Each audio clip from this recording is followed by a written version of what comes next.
Kitchener. She's going to have a talk today calling Humble Pie, which I can't wait to hear, Mel.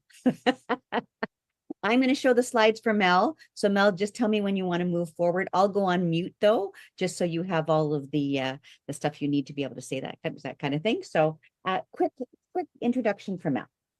Most of us know that you are a friend of Unity's and we're delighted to see you all the time, but a little bit of background is she is a wild and creative lifelong learner. Mel is an interfaith spiritual director, ordained minister in the spiritualist tradition, and works in restorative justice with a focus on how we can do things differently towards love, toward peace, and towards healing. Ultimately, Mel's work centers around the bigger spaces for belonging and self-acceptance as the bridge. So welcome, Mel. We're thrilled to have you here. Great, thanks. So let's begin. I want to invite you into an idea of humility. Next slide, thanks. And I want to offer you first just this understanding of a connection with truth. And it's that truth requires no defense. That means that what it is that is coming up for you doesn't require anything further. That's the difference between a truth and a lie. Truth does not require a defense. Lies generally do. The challenges, the greatest conflict we'll have is the one within ourselves to acknowledge and be with what is actually there. So I invite you to hold that consciousness or possibility as I share today. I usually share at the beginning a couple of other pieces. There's nothing I'm going to share today with you that you don't already know. You have wisdom in you, and it'll tap into that. I invite you to look for your areas for which you meet resistance to it. That is equally growth promoting as those areas for which you go, hey, that feels true to me. Spiritual practice is to hear the most straightforward ideas and then put them into embodied practices. This is the complex and nuanced work. The ideas I'm offering are simple. The practices are complex. Oftentimes we seek to create complexity in the idea and simplicity in the practice. It is more true, the opposite. That is, something as simple as love has a multitude of infinite applications from moment to moment. The practice is challenging, and this is healthy, though nearly impossible without your presence. The challenge, the reality of our world is that there are many things designed to distract us. So the practice is nearly impossible without your presence. It is nearly impossible to be true and with your truth if you are not in your body. And we will get distracted. The spiritually examined life calls us back to who we really are. Calls us to examine, to explore, and to be with more of what is there. Next slide.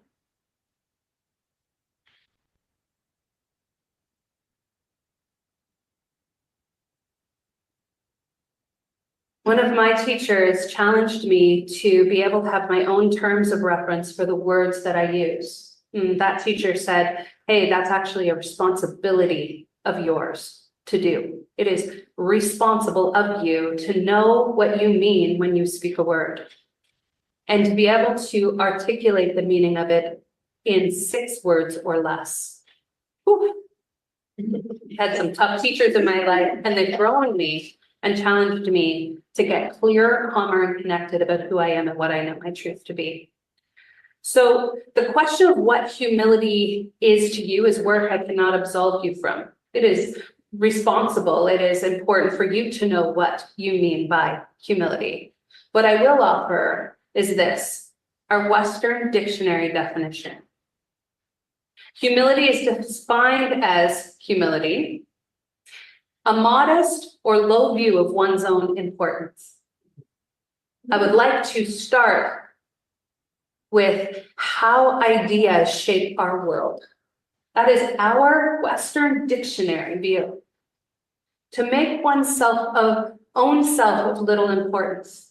And the result of that then is, of course, we say to somebody else, just be littler. Just don't do that. Shh, quiet. And we also do that to ourselves. And that means then that it's more likely that I'm going to walk into a room and not think I impact that room. But the truth of the matter is you do. You are impacting the space simply by your presence and the quality of it. That's how much power we have. It also sounds like humility described in the Western definition is an action. In Buddhism, humility is just defined as a virtue. I would suggest then a natural byproduct of love, compassion, sympathetic joy, and equanimity. This isn't my definition. This is the Buddhist definition. Humility is defined as a virtue. It comes out when we live a practice fearlessly committed and embodied of what it means to be with love, compassion, sympathetic joy, and equanimity, a balance of inside and outside. And that the key part of Buddhism, which is why it connects so deeply for me and it aligns with unity beautifully, is that we begin with ourselves. We begin within. That means that we are applying love, compassion, sympathetic joy, and equanimity inward. The truth is that part of us will always know when we are operating outside of our highest good. That is the natural consequence. So we think, hey, I got away with it. Nah, no, you didn't. You know.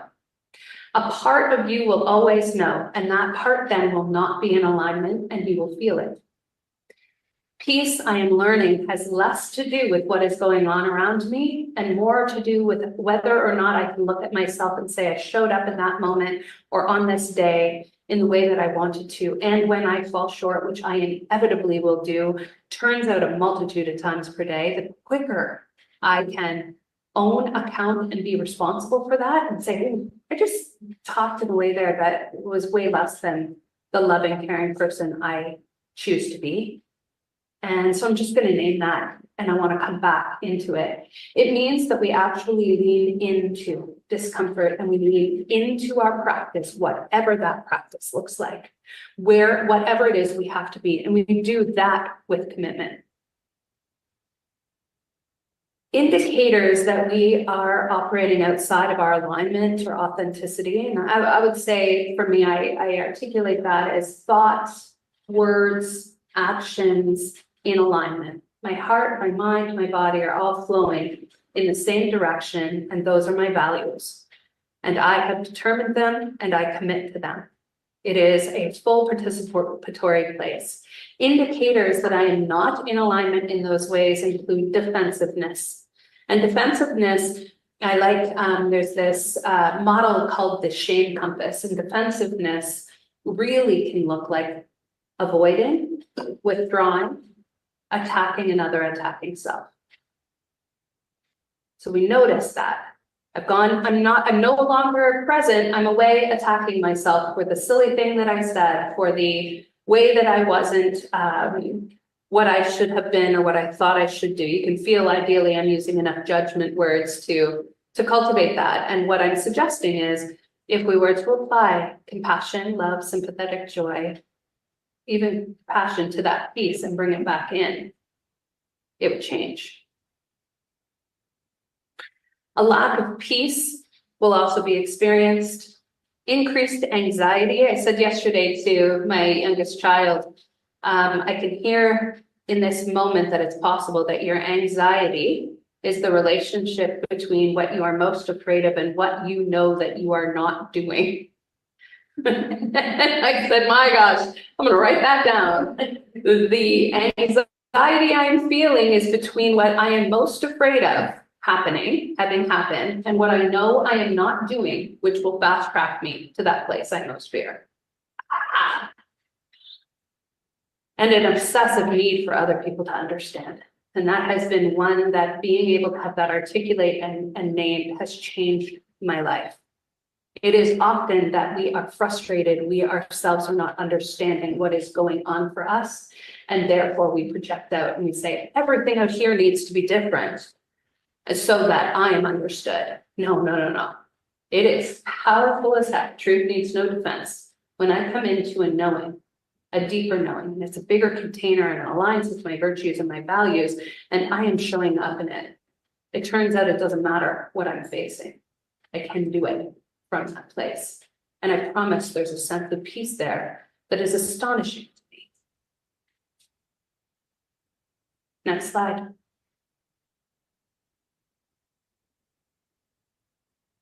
I'm suggesting this, acknowledging more of what's going on within you, particularly when those parts seem polarized. And I'm just talking about the reality that you are an inner universe. You have universes. Forgive me, I used it singular for a multitude of yous. You have universes of you, and you have pieces that seemingly seem pretty polarized.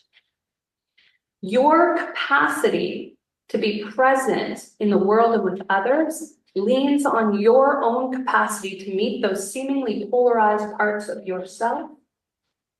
And then do what? Hold them with care and compassion. Again, simple idea, hard, challenging practice. According to Dr. Schwartz from the book No Bad Parts, all parts of ourselves are sacred and deserve to be treated as such. Our parts can sometimes be disruptive or harmful, but once they're unburdened, they return to their natural goodness. When we learn to love our parts, we can learn to love all people, and that will contribute to healing the world.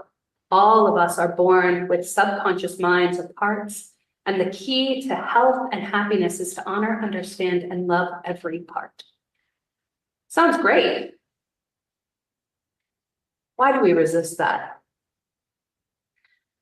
I'll offer you this. It's from my teacher, Tara Brach, and it leans into a resistance to a word that I hear most frequently when people engage me for spiritual direction.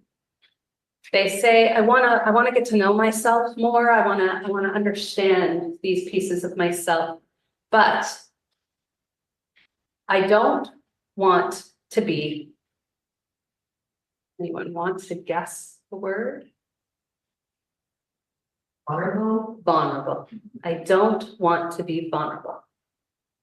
So let's put this in practice and let's talk about, because for probably about 2.5 years of my own journey into the depths of who I am, I came to a place of really understanding that encouraging other people towards a fearless spiritual journey is a very hard sell. It's going to hurt like heck. It's going to be really, really hard. It is challenging. The ideas are going to be so simple, but the application is so complex and nuanced and variable. And as I continued fearlessly into that journey, I came to this place of having now this articulation. Say there's a part of me that compulsively lies. And the suggestion is I meet that piece of me with compassion. And I choose to look at it instead, but again, the practice is with compassion, with care, with concern. Hey, aspect of me, what is going on that you are not willing to share anything truth?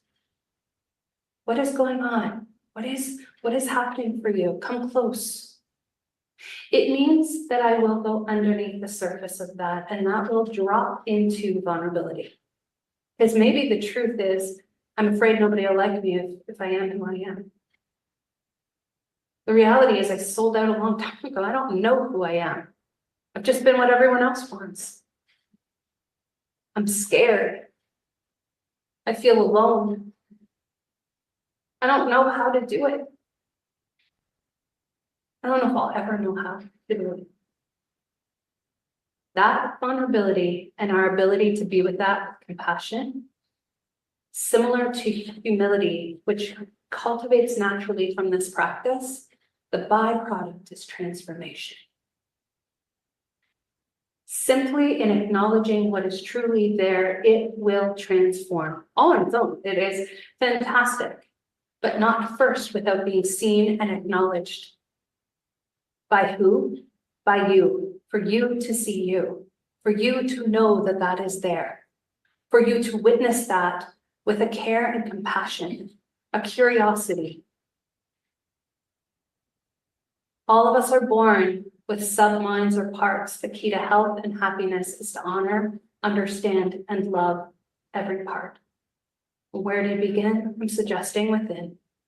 With who? With yourself.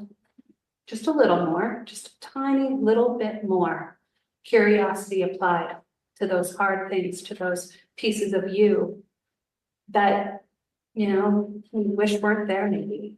And instead to look at them, to see them, to hold them, and to find out what they're really saying. Next slide.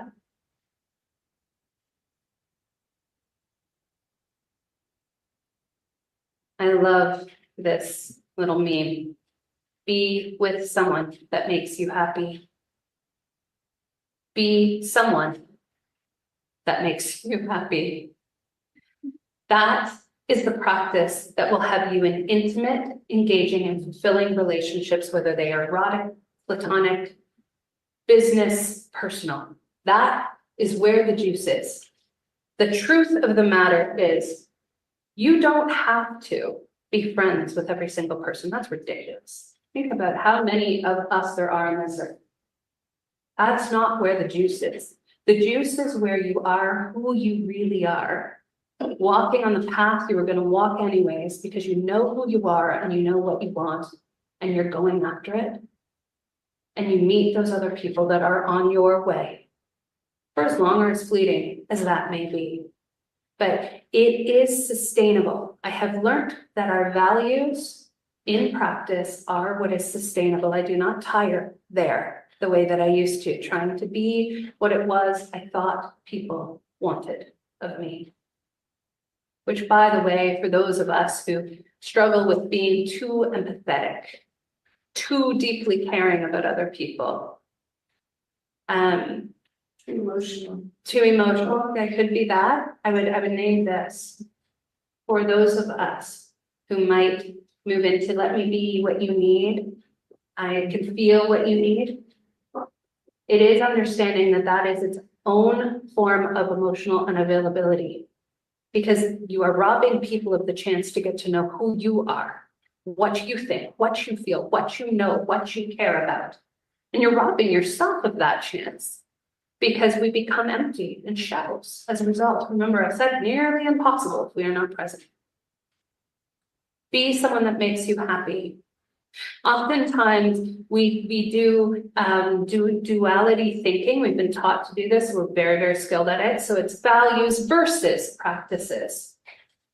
And I've spoken before about how we can self-assess and kick our own rear ends into gear. But it was a moment where I looked at what I said I valued, which was being a parent. And I looked at my practice, and it was a raging workaholic that often took me away from my kids. Those moments are not fun moments. Those moments are incredibly uncomfortable. But you put yourself directly at the intersection of your own choicefulness. And you ask yourself again, what is it I want to value and how is it I want to live? And you step different the next time. But you can't do that if you go into the shame spiral. I'm going to defend. I'm going to make all these excuses why I'm doing this. I'm going to attack myself. Look at me being the shitty parent. I'm going to avoid it. I'm going to withdraw from it.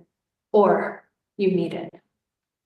You meet the distance between what you say you value and what you practice. Because the truth of the matter is you can practice anything you want to. You can practice complaining all day long.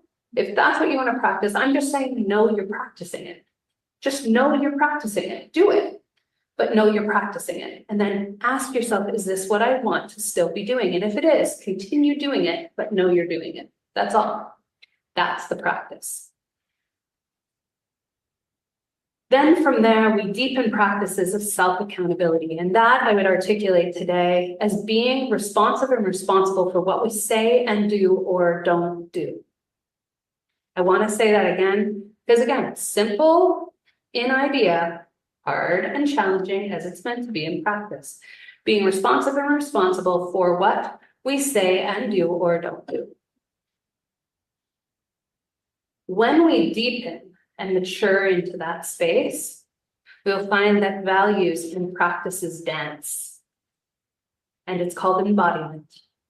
And it is where we connect our thinking, our speaking, and our actions together, and we align. And if we're lucky, we can have spaces like this where other people say, wait, I want to study who I am, and I want to have a spiritual understanding. And if you're really lucky, you'll run into people. What? Yes. And they'll call you back, and they'll call on you. Is this who you really want to be? Is this who you are? If you're lucky, you'll get to have those disagreements, those conflicts, those generative conflicts that deepen you into your own values and practices and embodiments. Why? Because you're going there anyway. And if you're not, you'll find it really frustrating. And then we'll move back to avoid, withdraw, attack myself, attack others. We know the system.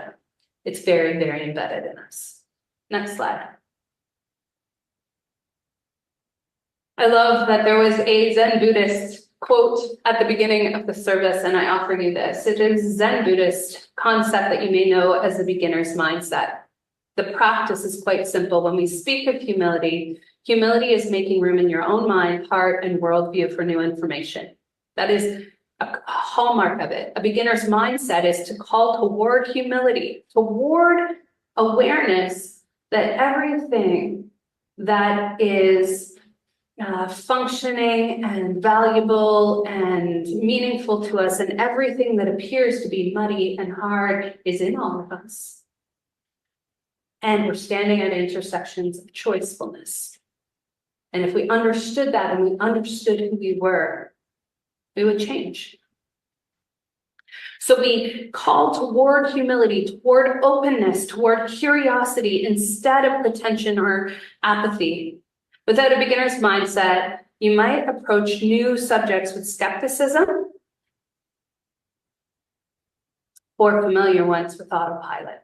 And the autopilot I describe as simple as there are times when I've driven home from work, and if you said to me, how did I get there? I have no idea. Much of what we do is on autopilot. It is why new thinking, new ways of being are so important. We know that. We know neural pathways happen when we, maybe write or do something creative with our less dominant hand. We know this information. So I offer you 3 pieces here. 1, know yourself. Am I aware of my own wants, needs, and desires? Because that is a responsibility that you have. And can I communicate them? And am I willing to set boundaries? Many times we have this pie in the sky kind of idea of what the world would be, because it would be always ever so peaceful that nobody would be, what? Bumping into each other anymore? Oh, well, that's tough to do then if I'm being who I truly am. The idea that we push down all the systems of oppression and we somehow come to the other side and we don't need to know and articulate who we are, what we desire, what we want, and what we don't want, and make room for others. There is not a world that exists where our work does not come with us. There's not a world that exists where you move forward without carrying yourself with you, and that's all of you. Know your limits and capacities before having a challenging conversation with yourself or another. And I mean this, with yourself or another. Ask yourself this one question and be honest about how you respond. Do I want to see this person grow? And before you step into a conversation with another, ask yourself, it is your responsibility. Because if your truth in that moment is, no, I want to see this person sick. No, I want to see this person pay. No, I want to see that person pay. You are not the right person for that conversation. You are not in your values. So call yourself back in. That's your responsibility. Know your values and commit to showing up and practicing them, independent of if anyone else is holding yourself accountable if you notice that you're not doing that. Again, this idea of I will function to the lowest functioning of other people as my excuse will keep the world operating very, very low. The idea that I will show up in integrity with me because I will walk with the peace that I get from doing so, and the gift of understanding and connection to these pieces of myself, that is the possibility. Next slide. So carrying humility into Advent, I'd offer this as the possibility. It is a beautiful practice. It's a meaningful practice, and it has as much value and relevance today as it has had in the multitude of ways that it's been practiced. And that is to open to intentionally living values, studying values, embodying values. Our truth requires no defense. Can we be honest with ourselves at least? Humility is a byproduct of living a valued, embodied life. Practicing being accountable for your choices, including your words and actions, and doing so from a place of compassion and care, to care for those pieces of yourself that are there. They're there anyway. Maybe give them something to allow yourself to go into what is really going on and trusting transformation will happen. Know thyself. Leave no part of you behind. You, just as much as anyone, desire your love, care, sympathetic joy, and equanimity, and you're deserving of it.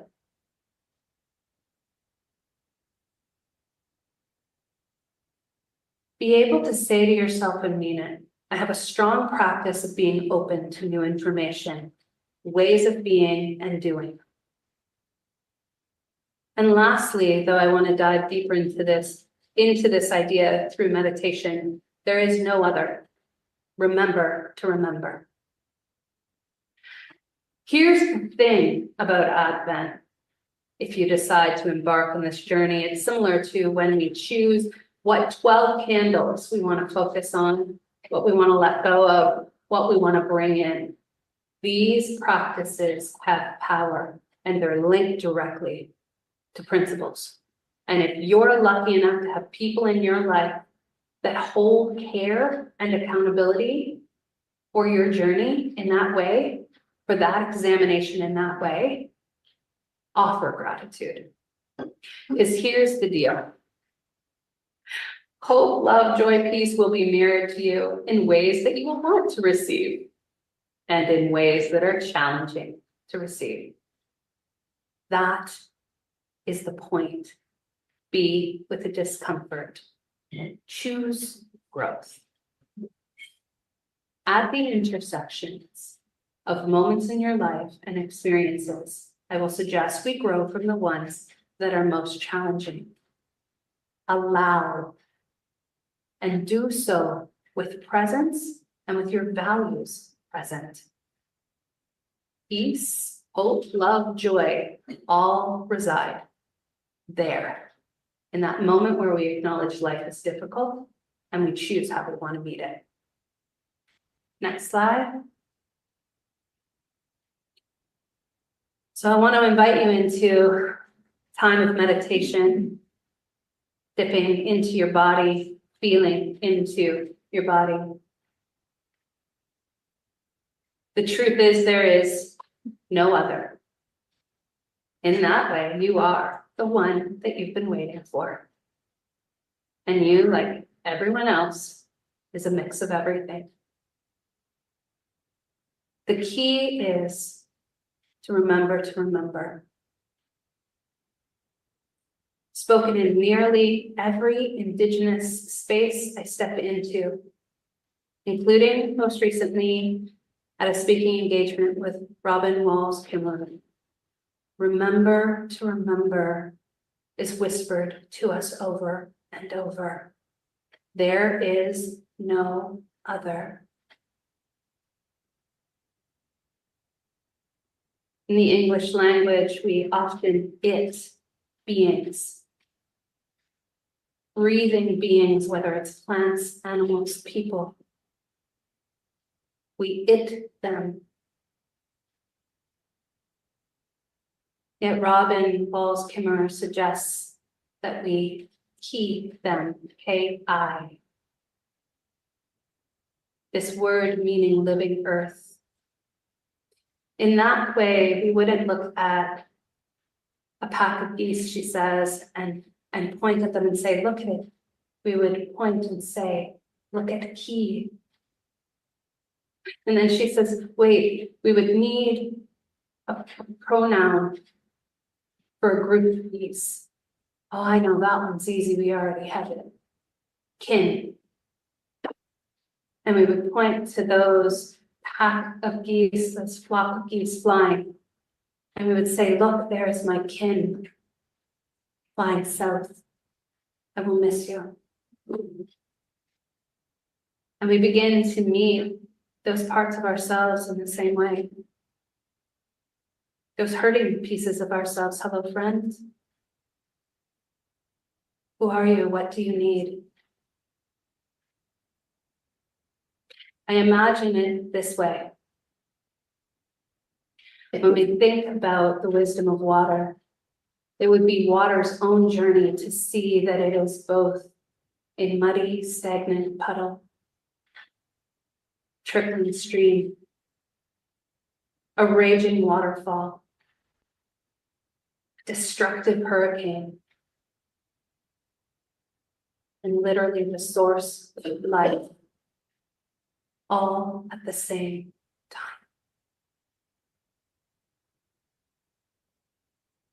And it would hold its ability to be with that, be with those seeming polarities, be with those seeming impossibilities, inviting you into a moment to touch into your own universe.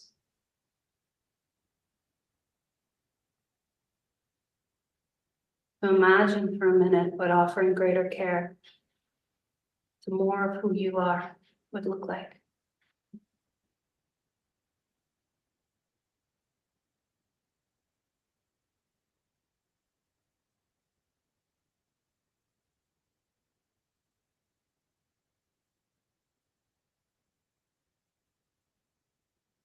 Finish with a quote from Robin Wall Kimmerer. If you didn't know better, you might not recognize raindrops and rivers as kin. So different are the particular and the collective.